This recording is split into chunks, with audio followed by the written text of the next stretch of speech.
বেঈমান মানুষের তিনটি লক্ষণ। নাম্বার 1, এরা নিজের স্বার্থ হাসিলের জন্য সবকিছু করতে পারে।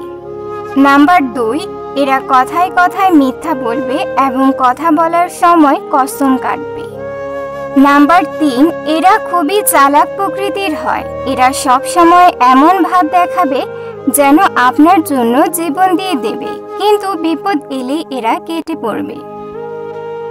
বেঈমান আর স্বার্থপর লোক কখনো নিজের ভালো ছাড়া অন্যের অনুভূতি বোঝে না। আগুন দিয়ে যেমন লোহা চেনা যায়, ঠিক তেমনি বিপদে পড়লে মানুষ চেনা যায়। বেঈমান কখনো দূরের মানুষ হয় না, খুব কাছের পরিচিত মানুষগুলোই হয়। ক্ষমা তাকে করো যে ভুল করেছে, ক্ষমা তাকে করিও না যে বেঈমানি করেছে। এদের কাছে সম্পর্কের গভীরতার কোনো মূল্য নেই।